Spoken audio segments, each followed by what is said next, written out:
একসময় রাজাকার শব্দটা সবচেয়ে ভয়ঙ্কর শব্দ ছিল, কিন্তু রাজাকার শব্দটা দিয়ে ট্যাগিং করতে করতে করতে করতে মানুষকে হত্যাযোগ্য অবস্থায় তৈরি করেছে। তখন কিন্তু ছাত্ররা নিজেরাই বলেছে যে তুমি কে আমি কে, রাজাকার রাজা, প্রতিবাদের ভাষা হয়েছে। তো সুতরাং আপনি যখন এগুলাকে, এই যে ট্যাগিংয়ের রাজনীতিটাকে ফেরত আসতে হবে।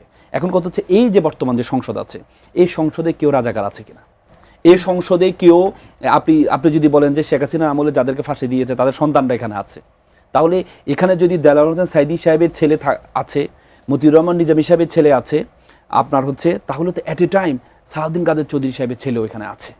তার মানে এটা তো সকলেই স্বীকার করেছে। এবার অ্যাপ্লাই ডিভিশনের মাধ্যমে এটিএম আজহার সাহেবের যে রায়, সে রায় বলেছে মিসক্যারেজ অফ জাস্টিস, মানে বিচারের নামে সবচেয়ে বেশি অবিচার হয়েছে এখানে, বিচারের নামে সবচেয়ে বেশি অবিচার হয়েছে।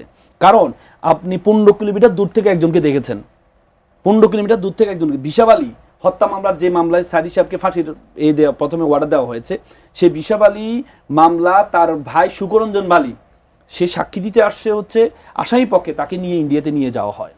এবং কি এই বিশাব আলী যে স্ত্রী ছিল, সেই স্ত্রী 1972 সালে একটা মামলা করেছে, নিজে বাদী হয়ে মামলা করেছে, সে মামলায় এফআইআরে সাইদি সাহেবের নামও ছিল না, এবং সে একটা বই লেগেছে, বইয়ের মধ্যে সাইদি সাহেবের নাম ছিল, অথচ সাইদি সাহেবকে শুধুমাত্র ওই হত্যার জন্য ওনাকে ফাঁসি দেওয়া হয়েছে। তার মানে ওই যে বিচারটা একটা প্রহসনের বিচার, ওইটা যে প্রহসনের বিচার, এটা তো কোনো সন্দেহ ছিল না।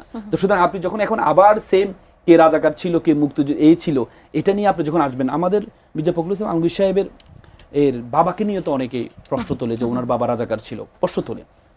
এটা যুক্তি অযুক্তি এটা পরের বিষয়, কিন্তু প্রশ্ন তো আসে, এরকম অনেকের ব্যাপারে সংসদেও সেই প্রশ্নটা করেছে।